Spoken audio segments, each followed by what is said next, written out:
In this lesson, we're looking at the modulus, we're looking at conjugates and division of complex numbers. So the modulus is the distance of the complex number from the origin, and for the complex number z is equal to a plus bi, the modulus is defined as square root of a squared plus b squared. So a simple application of Pythagorean theorem. When we look at a conjugate, when we look at a complex conjugate, it is defined as z with a line on top, and where z is equal to a plus bi, the conjugate will be a subtract bi. Now, conjugates are generally used in division to ensure that there is no imaginary numbers as part of the denominator. So more specifically, they are used when we have whole complex number terms in the denominator. Okay, so using these two things, we're going to go through a bunch of examples. This will be a very quick lesson. So in this first example, it's really straightforward. We're being asked to find the complex conjugate of each of the following. As the complex conjugate is, for the complex number a plus bi, the complex conjugate is a minus bi. It's the imaginary component of the number that we're changing. So if z is equal to 2, then the complex conjugate is also equal to 2. With b, if z is equal to 3i, the complex conjugate will be negative 3i because it's the imaginary component that we make negative. And with c, if z is equal to negative 1 take 5i, then the complex conjugate will stay negative 1 in the real, but the imaginary will become positive 5i. Right? The complex conjugate is as simple as that. In this second example, we'll look at complex conjugates applied where they're intended as part of division problems in complex numbers. So if we look at A part 1, we're looking to simplify or each of the following in the form a plus bi.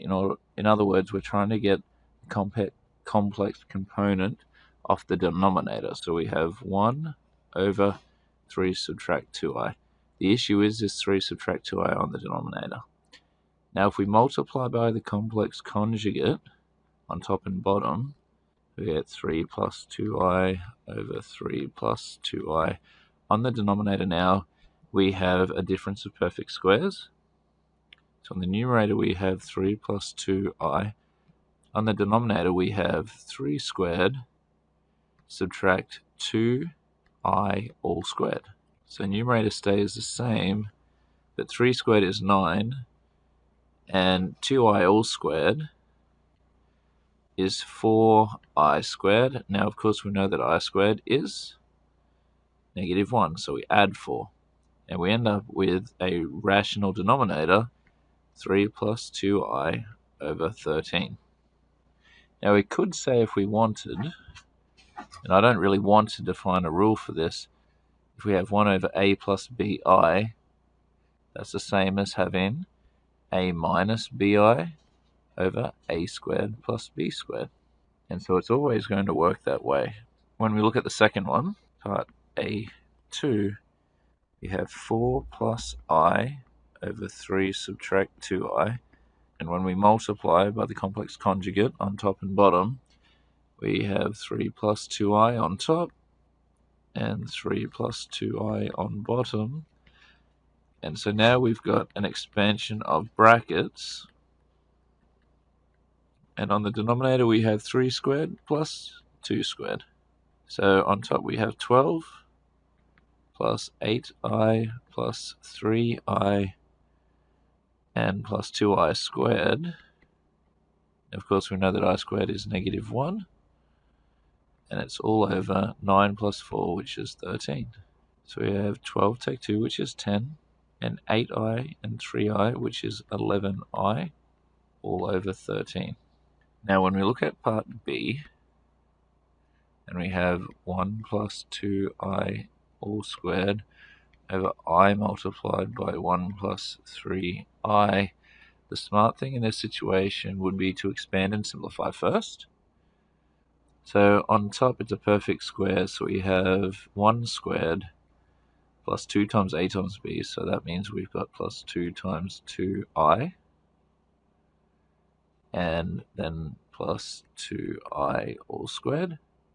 And on the denominator we have 1 multiplied by I, which is I, and I multiplied by 3i, which is 3i squared. Now of course we know that I squared is -1. So when we simplify this out, we have 1 plus 4i, and 2i squared is 4i squared, and I squared is -1, so it's -4. And on the denominator we have -3 plus I. So when we simplify the top, we get -3 plus 4i, and on the denominator, -3 plus I. Now when we multiply top and bottom by complex conjugate, we get -3 take I, and -3 take I.